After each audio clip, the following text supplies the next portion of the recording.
The wait for the IMSA season opener is finally over because we're closed for the 24 hours of Daytona race, which will be this weekend. So let's take a close in which details you must take a look at in this race.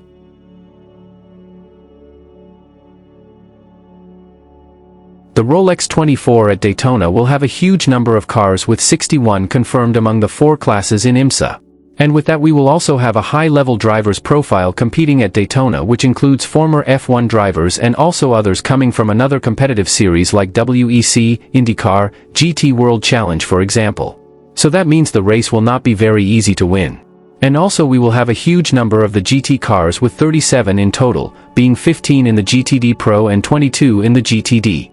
It's the record number of cars we will have at the GTD Pro class.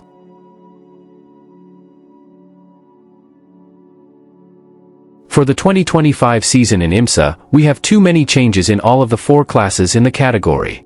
Meyer Shank is returning to the GTP class after not competing in 2024 and will be again operating the Acura ARX-06 with 2 cars and being the factory team from the Japanese manufacturer. After splitting with Chip Ganassi, Cadillac is returning with Wayne Taylor Racing after 5 years, and both sides will also have 2 cars competing. Lamborghini SC63 will now be operated by the Riley team but will be named as Automobili Lamborghini Squadra Corse.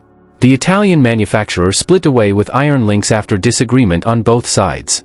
CrowdStrike Racing is back at the LMP2 after a big trouble involving the company last July. Pratt Miller is joining the LMP2 class to prepare for the potential GTP entry in the future and is back in a prototype class.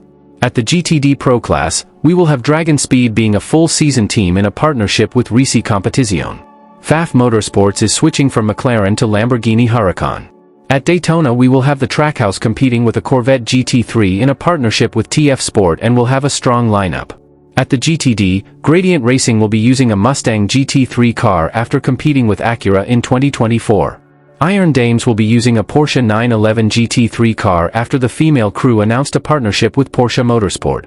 Risi Competizione will now have a double effort with the car 021 running full season and the 023 in endurance rounds. There are 2 new teams which are joining the GTD, which are Van der Steur Racing with an Aston Martin, coming from Michelin Pilot Challenge, and the DXDT Racing with Corvette and is coming from GT World Challenge America.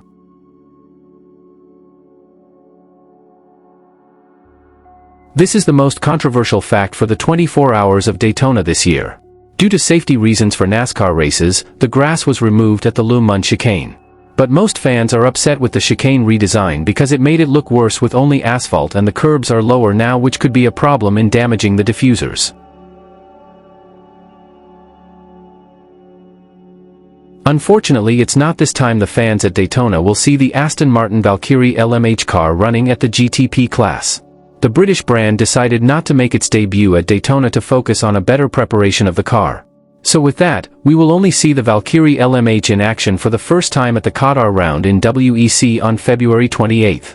The Valkyrie's debut in IMSA will only be at the 12 Hours of Sebring in March.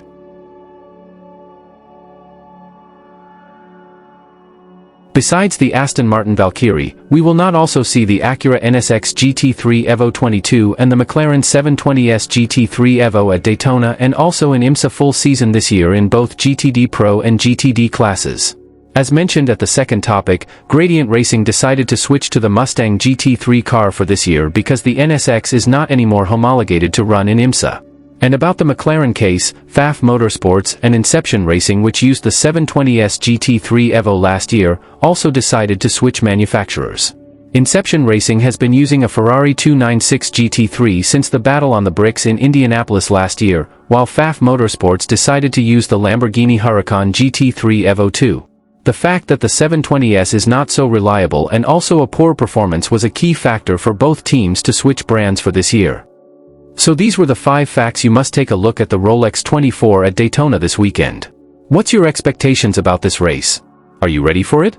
So let me know down in the comment sections below. And don't forget to watch any more videos about IMSA, WEC, and also GT races. We will see you in the next videos.